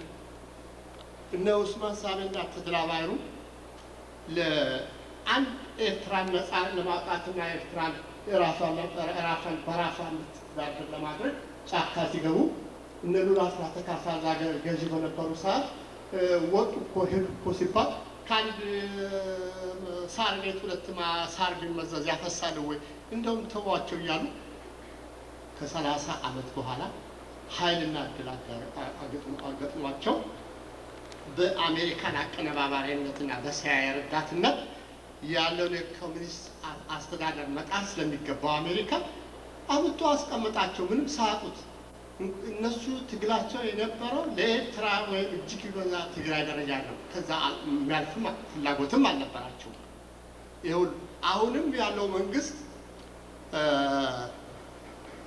ከሁሉ ያን ከዛ ከኋላ ሁሉ ተነስቶ የኢትዮጵያ ሕዝብ ፍላጎቱ ምን እንደሆነ ማወቅ ተስኖት በዘር በሃይማኖት በጾታ ከፋፈለ። እኔ አማራ አቋሜ አማራ ብሆን ከኦሮሞ ተጋብቻለሁ፣ ከትግሬው ተጋብቻለሁ፣ ከሁሉ ተዋልጃለሁ። የቱ የሌለኝ ዘር የለም እና አንድነት እኛ በአንድነታችን ጸንተን ወደፊት የምንገፋበት አሁንም ጠረጴዛ ላይ ያላቸው ምሁሮች ገና ካሁኑ የስልጣን ስሜትና የመታወቅ ወይም ገናናነት ለመፈለግ ሳይሆን እውነት የምትችሉ ከሆነ አገራችሁን የምትወዱ ከሆነ ለህዝባችሁ የምታስቡ ከሆነ ሸሚዝ ከረባታችሁን አውልቃችሁ በቁጣና በንትፈር መጀመሪያ የአሜሪካን ፖለቲካ እዚህ ጠላታችን ያለው አሜሪካ ነው። ይህን ሁሉ ኃይል ሰጥቶ እንደዚህ የሚከፋፈለን አሜሪካ ነው። ኢትዮጵያ እየተበታተነ እየተቆራረሰች ነው። ይህን ሁሉ እዚህ ድረስ የደረሰው መለስ አይደለም አሜሪካ ነው። ስለዚህ በፖለቲካ አቋማችን ትግላችን እንኳን እዚህ ላለው ሌላ አይደለም። ብዙ ጥቁር ረዳቶች ደጋፊዎች አሉ። የጥቁር እኛ ኢትዮጵያኖች ጥቁሮች አይደለም ጥቁሮች ነን ብለው አምኑ ብሎ ስላሉ ድጋፍ ወይም አንዳንድ የፖለቲካ ሁኔታዎች ከኋላቸው ሆኖ የመግፋት እድል ሊሰጡን አልቻሉም። አንዳንዶቹ ይሄ ሁሉ እንግዲህ ድርጅታችን እናንተ ካላችሁ የዚህ ሁኔታ አቋም ካላችሁ ለራሴ የሚለውን መስዋዕት ወደ ጎን ተዋችሁ። ወንበር ለአንድ ሰው ነው፣ ስልጣን ለአንድ ሰው ነው። እግዚአብሔር ለመረጠው ለአንዱ ብቻ ነው። ግን እኛ የምንፈልገው ዲሞክራሲ መብት፣ የሁሉ ኢትዮጵያዊ መብት ተከብሮ አገራችን አንድ ሆና እንደነበር እንደሆነ ሳንቆራረስ ሳንከፋፈል የምንመራበትን እድል እንደነ ለምሳሌ ኮሎኔል ጎሹ አቋም ከሆነ ይሄ ሁሉ ኢትዮጵያ ጫካ ይገባ ነበር። እስካሁን ሁሉ ይመጣል፣ መድረክ ይዛል፣ ቲዎሪውን በቲዎሪ ገነባናል። በተግባር በምናይበት ሰዓት ወደ ኋላ ነው። ገንዘብ አይደለም ህይወታችን ደማችን እንሰጣለን። ኢትዮጵያ የተዘጋጀ ስንት አለ ለአንድነቱ እና ክቡር ፕሮፌሰር ይቅርታ ያደረገልኝ ጊዜውን አጠፋ። አጠቃላይ ሀሳቤና አስተያየት ምንድን ነው? ድርጅቶች አሁንም ለስልጣን ነው ለሀገር ነው ወይስ ለምንድን ነው እንደዚህ የሚያለያያችሁና የሚያከፋፍላችሁ ነው አንዱ ጥያቄ። ሁለተኛ ደግሞ ያለው ጣምራ ጠላታችን የአሜሪካ መንግስት ነው። ስለዚህ በፖለቲካ አንጻር ከአሜሪካ መንግስት ጋር ምን አይነት የፖለቲካ ግንኙነት አላችሁ ነው። ሶስተኛ ይሄ ትግላችሁ በፖለቲካ ትግል ብቻ ነው ወይስ የጉልበትን ትግል ፍላጎት ሊኖራችሁ ይችላል ነው። አመሰግናለሁ።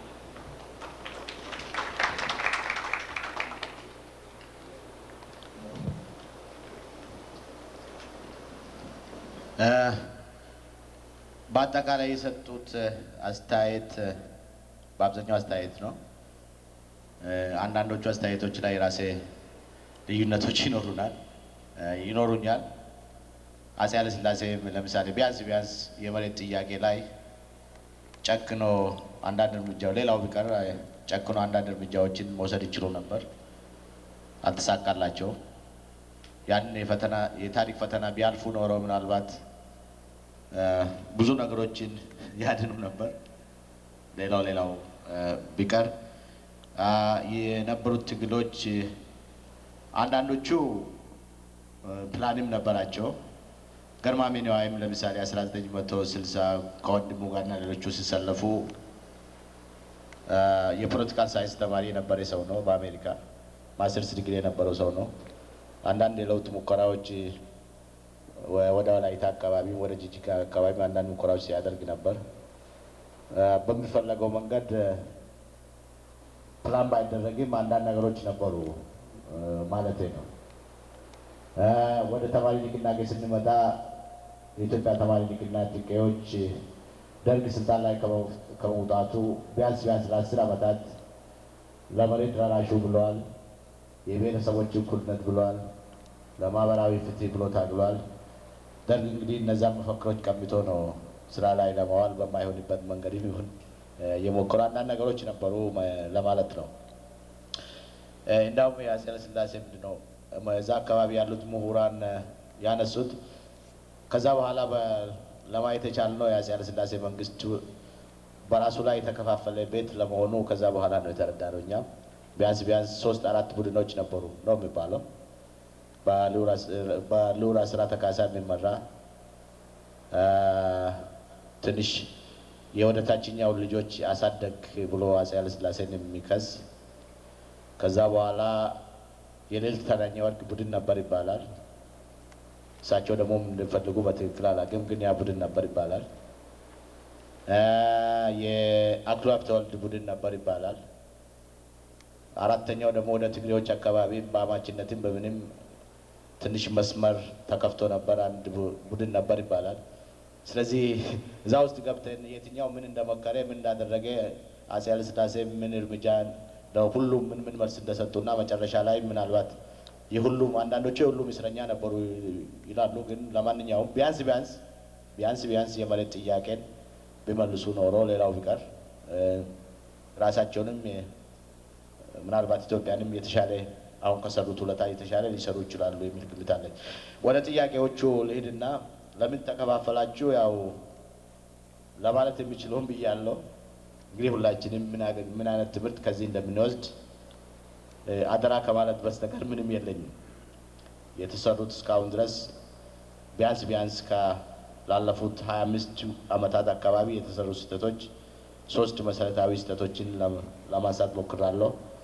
እንግዲህ ከዛ ሁላችንም ተምረን ምን እርምጃዎች መውሰድ እንደምንችል እንግዲህ እያንዳንዱ ፖለቲካ ድርጅት ለፖለቲካ ድርጅቶችን መተው የሌለባቸው ብዙ ጥያቄዎች አሉ። እያንዳንዱ ኢትዮጵያዊ ምን ግንዛቤ ከዚህ አግኝቶ ምን አይነት መፍትሄና ውሳኔ ላይ ይደርሳል። በተለይ የፖለቲካ ድርጅቶች መሪዎቻችን አባሎች መሪዎቻቸው ማክበር አለባቸው፣ መውደድ አለባቸው፣ ማፍቀር አለባቸው። ግን ፖለቲካውን የኳስ ሜዳ አይነት ጨዋታ እንዳያደርጉት የመቆጣጠርም ግዴታ አለባቸው። የኳስ ሜዳ ጨዋታ ማለት የግድ የኔ ቡድን ስኮር ማድረግ አለበት ብሎ ነው ሰው ደግፎ ትቦዞ ነው የሚገባው። ግን ፖለቲካ ከዛ ለየት ይላል። የጋራ ሀገር ነው። የጋራ ሀገር የምናደርጋቸው ትግሎች የጋራ ሀገርን ሊያጠፋ በሚችል መንገድ እንደሌለበት ሁሉም የድርጅት ፖለቲካ ድርጅት መሪዎች ወይም ድርጅቶች የታሪክ ኃላፊነት ባለበት መንገድ ጥያቄዎቻቸውን እንዲያነሱ ትግሎቻቸውን እንዲያስተካክሉ ሁሉም የፖለቲካ ድርጅቶች አባሎችም ደግሞ በመሪዎቻቸው ላይ የተወሰነ ተጽዕኖ ማድረግ ያለባቸው ይመስለኛል። ስለዚህ እንግዲህ ከነዚህ አጠቃላይ ግንዛቤ ወስደን በየሄንበት ምን ማድረግ እንችላለን የሚለው መመለስ ይኖርብናል ማለት ነው። ከዛ የአሜሪካ ጉዳይ ተነስቷል። እዛ ላይ ትንሽ ይለያለሁ። አሜሪካ ለጥቅሙ ሲል የትም ቦታ ይሰለፋል። እነ ሞቡቱን ሲደግፍ ነበር። ሞቡቱ ደግሞ ቀኑ ሲደርስ ወደ ካቢላ መደገፍ ዞረዋል። ሌሎች ሀገሮችም ተመሳሳይ ሚናዎችን ተጫውቷል። በኢትዮጵያ ውስጥም ኤርትራ ወደ ኢትዮጵያ እንድትቀላቀል ከማንም መንግስት የበለጠ አስተዋጽኦ አድርጓል። የአፄ ኃይለ ሥላሴን በጊዜው ድጋፍ ይፈልግ ነበር። በአፍሪካ ውስጥ በመካከለኛ ምስራቅም ድጋፍ ይፈልግ ስለነበር ከማንም መንግስት በላይ ኤርትራ ወደ ኢትዮጵያ እንድትዋሃድ የተባበሩት መንግስታት ላይ እና በሌሎች ቦታዎች ግፊት የሰጠ የአሜሪካ መንግስት ነው። አሁን ደግሞ ጥቅሙ ሲለወጥ ከባለ ጊዜዎች ጋር ተሰልፏል። ለጥቅሙ ነው እና ዞሮ ነገም እኛ ስልጣን ላይ ብንወጣ እርግጠኛ ነኝ ከኛ ጋር ሊሆን ይችላል። ግን የአሜሪካ መንግስት ምንድነው በአብዛኛው ፓወር ፖለቲክስ የሚባል ነገር አለ። በዛ የሚያምን ነው። ለምሳሌ ቻይናን ብትመለከቱ ሌሎች ሀገሮች ላይ እቀባጥላለሁ እንዲያደርጋለሁ ብዙ ነገር ይላል። የቻይና ሁመን ራይትስ በሚመጣበት ጊዜ ግን እንደውም አንድ ጊዜ ትዝ የምለኝ እዚህ ሀገር ነበርኩኝ ከ3 ዓመት በፊት የፕሬፈረንሻል ትሬድ ነው ምናምን ለቻይና አይሰጥ ክርክር ሲነሳ ከሁሉም በላይ ያስደነቀኝ አሌክሳንደር ሄግ የሚባል የአሜሪካ ውጭ ጉዳይ ሚኒስቴር ነበረ እና ኪሲንጀር ደግሞ ሁለቱ ይቀጥል ለቻይና ብሎ ሲከራከሩ ነው ያስደነቀኝ። በተለይ ይሄ ልጅ ነው ያለው ክሊንተን። ይሄ ልጅ ፖለቲካና ንግድን ለይቶ ማየት አልቻለም መሰለኝ። ክሊንተን ነው ይሄ ልጅ የሚለው። ስለዚህ ከቻይና ጋር ንግድን የሚቀጥል ነው። ግን ሶሻሊዝም ለማጥፋት ከማንም የአሜሪካ የውጭ ጉዳይ ኃላፊዎች ከተንቀሳቀሱት አንዱ ሁለቱ ኪሲንጀር እና አሌክሳንደር ሄግ ነበሩ። እና ዞሮ እንግዲህ ሁሉም ጥቅሙን ለማስከበር ይንቀሳቀሳል፣ ይሰለፋል። አሜሪካም ቢሆን ጥቅሜን የተሻለ የሚያስከብረው በምስራቅ አፍሪካ ማን ነው? የዓለም አሁን ዛሬ ባለበት ሁኔታ የኤርትራና ዛሬ ያለው ኢትዮጵያ መንግስት ነው። በዚህ ድጋፉን እየሰጠ እየተሰለፈ ነው እና ያ በዛ መልኩ ማየት ይኖርብናል። የኛ ድርሻ ምንድነው ነው? የኛ ድርሻ የራሳችን ቤት ስራ መስራት ነው። ዛሬም ሆነ ነገ ጥቅሚ ኢትዮጵያ ውስጥ ልነካ ይችላል፣ ሊጎዳ ይችላል። ቋሚ ዘላቂ የአሜሪካ ጥቅም ኢትዮጵያ ውስጥ አሁን በያዛችሁበት መንገድ ማስከበር አትችሉም ለማለት መቻል ነው። ያን የምንችለው ደግሞ የራሳችን ቤት ስራ ስንሰራ እና መልክ ባለው መንገድ ትግሉ ስንገፋ ብቻ ነው እና የራሳችን ቤት ስራ ካልሰራን የውጭ ኃይሎችን የራሳቸውን ኢንትረስት ይዞ የሚንቀሳቀሱ ኃይሎችን መክሰሱ ብቻ እኛን ከችግራችን አያወጣም። በተለይ አሜሪካ ሁልጊዜ ቋሚ አቋሙ ጉልበት ካለው ጋር ተሰለፍ ነው። ዲክታተር ሆነ ምን ሆነ ያን ያክል ጭንቀት የለባትም። መነገድ ትችላለች። ጥሩ ነጋዴዎች ናቸው ማለት ነው። የእናንተ ደግሞ የትግል ስልታቸው ምንድነው ነው? አሁን እኛ ማድረግ የምንችለው በኢትዮጵያ ውስጥ የኛ ድርጅት ኢትዮጵያ ውስጥ ይንቀሳቀሳል። የፖለቲካ ትግል ነው። የፖለቲካ ትግል እንግዲህ ምን ማድረግ ይችላል የሚሉት ነገሮች ላይ ሁሉም የየራሱ ልዩነቶች እና ግንዛቤዎች ይኖሩታል። ግን እየገፋንበት ያለው ትግል ስልት የፖለቲካ ትግል ነው። ምናልባት ኢትዮጵያውያን መልክ ባለው መንገድ የፖለቲካ ትግሉ ቢያስቀድሙት ለመፍትሄው የተሻለ ውጤት ያመጣል የሚል እምነት አለን።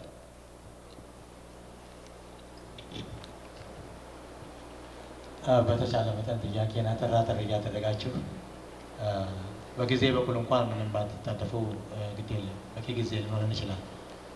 ግን ረጅም ጊዜ እዚህ ስለሆናችሁ ምናልባት ልትዳቀሙ ትችላላችሁ። ጥያቄዎች እኔ ጥያቄ መጠየቅ ይቻላል። ቤቱ ተሳትፎውን የሚያሳይ አይመስለኝም። እሺ፣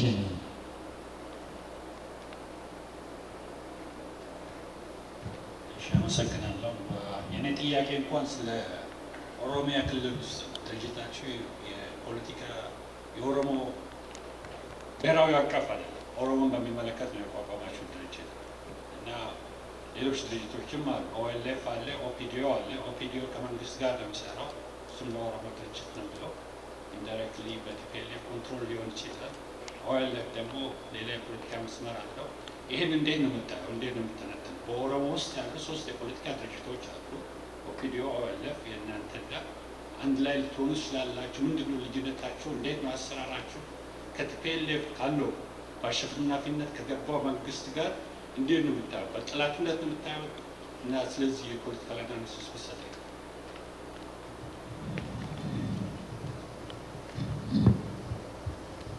ተጨማሪ ጥያቄ በዛው ላይ እኔም ለማሳከል የፈለኩት እንትን ነበረ። ኦኤልኤፍ 3 የኦሮሞ ድርጅቶች የፖለቲካ ድርጅቶች 3 ብቻ አይደሉም።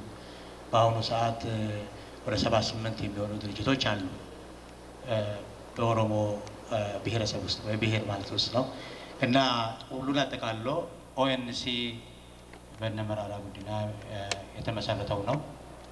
ይህ ቦንጎስ አንጻር ሳይሆን እርግጠኛ ነኝ ስለ እናቴ ልጅ እርግጠኛ ነኝ፣ ስለ አባቴ ግን አይደለሁም። እና እንዴት አድርጎ ነው ሴቷ እናቴ የወለደችውን ሰው ልጅ አይ ኦሮሞ ሊሆን አይችልም ያንቺ ተብላ ሴት የእኩልነት መብቷ ኦሮሞነቷ የሚነሳው እንዴት ምንም ሊገባኝ አልቻለም። ምክንያቱም የኦሮሞ ሊብሬሽን ፍሮንት መብቴ ተነካ የኦሮሞ ሕዝብ ተነካ ብሎ ካለ ሴቶቹን ይሄ ሾቨኒስት ነው ራሱ በበኩሌ ሳየው እና የሴቶቹ ኦሮሞ ሴቶች ከሌላ ሰው በመውለዳቸው ማለት ከሌላ ጎሳ በመውለዳቸው እኩልነት መብታቸውና ኦሮሞነታቸውን ተነጥቀዋል ባይ ነኝ። ይህንን በሚመለከት እናንተስ እንዴት ነው የምታዩት ለማለት ነው። በዚህ ላይ ለመጨመር ነው ከወንድሜ ከጠየቁ ጋር አብሮ ይሄዳል ብዬ ነው። እሺ መጀመሪያ ኦሮሞ አካባቢ በተለይ ልዩነቶቻችሁ ምንድነው ነው? የኦሮሞ ድርጅቶች ሰው 2-3 ብቻ አይደሉም፣ በዛ ይላሉ 8-7 ሊሆኑ ይችላሉ። ግን ትልልቆቹም ሊነወለፍ ከመንግስት ጋር ነው ኦፒዶና የሚታወቁት ምናልባት በጃራ የሚመራው የእስላሚክ ኦሮሚያ እና አንዳንዶቹ ናቸው። ግን ከዛ በዛ ይላሉ። የኛ ድርጅት ከሁሉም ጋር የተወሰነ ልዩነቶች አሉት። ከአንዳንዶቹ ጋር መሰረታዊ ልዩነት ነው። ከአንዳንዶቹ ጋር ልዩነቶች አሉት። ልዩነቶቹ ከአብዛኛዎቹ የኦሮሞ ድርጅቶች ጋር ኦኤልኤፍን ጨምሮ የኦሮሞ ህዝብ ከተቀረው ኢትዮጵያ ህዝብ ጋር ዲሞክራሲያዊ ስርዓት ከተፈጠረ መኖር ይችላል የሚል እምነት አለን እኛ። እነሱ አብዛኛዎቹ እስካሁን ድረስ የተደረጉት ሙከራዎች ከንቱ ሆነው ስለቀሩ ኦሮሞ ለብቻ መውጣቱ ይጠቅመዋል የሚል መስመር ያራምዳሉ እና መሰረታዊ የሚለው ልዩነት እሱ ነው። ከዛ አንዳንዶቹ ሪፍረንደም የሚሉ አሉ። ቢፈልግ ኦሮሞ ከኢትዮጵያ ጋር መኖር ይችላል፣ ቢፈልግ ሊወጣ ይችላል። ሌሎች እንትን አማራጭ የስትራቴጂ ልዩነቶች ሊኖራቸው ይችላል። ግን በእኔ ግምት መሰረታዊ የሚለው በዚህ ጥያቄ ላይ ነው። እኛ ከመጀመሪያውኑ የኦሮሞ ህዝብ የተጣላው ከኢትዮጵያ ህዝብ ጋር ሳይሆን ኢትዮጵያ ሲገዙ ከነበሩ ጨቋኝ ገዢዎች ጋር እና አሁን ከሚገዙ ጨቋኝ ገዢዎች ጋር ነው የሚል እምነት አለው። ስለዚህ ያ ጭቆና የሚቀር ከሆነ የኦሮሞ ህዝብ እና የተቀረው ኢትዮጵያ ህዝብ በዲሞክራሲያዊ ወግና ስርዓት አብሮ መኖር ይችላል የሚል እምነት አለን። እንደ ልዩነት እና መሰረታዊ ልዩነት የማስቀምጠው ይህንን ነው። ሌሎች የአመራርና ሌሎች ጥቃቅን ልዩነቶች ሊኖሩ ይችላሉ። ከዛ ከመንግስት ጋር ካለው ኦፒዲኦ ደግሞ የምንለየው ከሞላ ጎደል ኢትዮጵያ ውስጥ ዲሞክራሲ አለ ይላሉ፣ እኛ ዲሞክራሲ የለም እንላለን።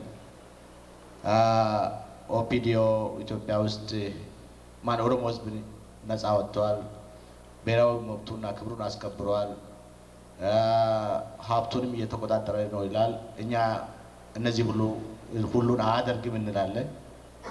ስለዚህ 1 2 3 4 የሚባሉ ብዙ ልዩነቶች አሉ ማለት ነው። ከነሱ ጋር ደግሞ ያደረግናቸው ጥረቶች እስካሁን ድረስ በተለያዩ በግል ደረጃ ማለት የዚህ አባል የዛ አባል በግል ደረጃ እናወራለን፣ ባሉ ልዩነቶች ላይ እንነጋገራለን። ግን በድርጅት ደረጃ የተነጋገርንባቸው ሁኔታዎች የሉም። ምክንያቱም አሁን ባልኩ መሰረታዊ ልዩነት ምክንያት እነሱ ከኛ ጋር አንድ ወንዝ ለመሻገር አንችልም የሚል ግምት ስላላቸው ነው። ያንን ግምት የሚኖራቸው ካሉ በወደፊቱ ያው ውይይቱ ለመቀጠል በእኛ በኩል ዝግጁ ነን እና አንድ መስመር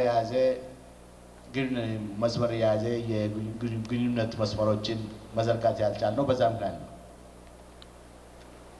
እና አብሮ መኖር ይቻላል። የኛ አውትራይት ይላል፣ የነሱ ደግሞ እስካሁን ድረስ ያሉት ተሞክሮች ያንን አያሳዩም። ለወደፊቱም ቢሆን የኦሮሞ ህዝብ ቢያንስ ቢፈልግ አብሬ እኖራለሁ ቢፈልግ አብሬ አልኖርም የሚለው ውሳኔ ለራሱ መሰጠቱ ይመረጣል ይላሉ አብዛኛዎቹ። እኛ ግን ከኦሮሞ ህዝብ ቁመት ስፋትና ሌሎች ነገሮች ጋር የሚሄድ ዲሞክራሲያዊ ስርዓትን ኢትዮጵያ ውስጥ ለማስፈን ትግል ማድረጉ ይመረጣል ብለን ካሁኑ አማራጩ ለኦሮሞ ህዝብ እንደ አማራጭ የምናቀርበው በአብሮ መኖሩ ጥያቄ ሳይሆን ዲሞክራሲያዊ ስርዓት በመፍጠሩ ትግል ውስጥ በተሻለ ሁኔታ ከሌሎች ዲሞክራሲያዊዎች ጋር መታገሉና የኦሮሞንም ሆነ የተቀረው የኢትዮጵያ ህዝብ ትግል መግፋቱ ይመረጣል በሚል ስለገፋን ልዩነቶቹን ማጥበብ ወይንም የተሻለ ሁኔታ መፍጠር አልቻልንም። የሆነ ሆኖ ግን ከኦኤልኤፍ አመራር በስተቀር ከሌሎቹ ጋር ስንገናኝ እንወያያለን፣ አብረን እንበላለን፣ እንጠጣለን ማለት ነው። ወይ ምንድነው የሚባለው? አብሬ አልበላም አልጠጣም የሚባል እርም የሚባል ነገር አለ። ተስፋና ያንን አይነት መልእክት ይዞ አሁን በሰሜን አሜሪካና በአሜሪካ ውስጥ ስራዎች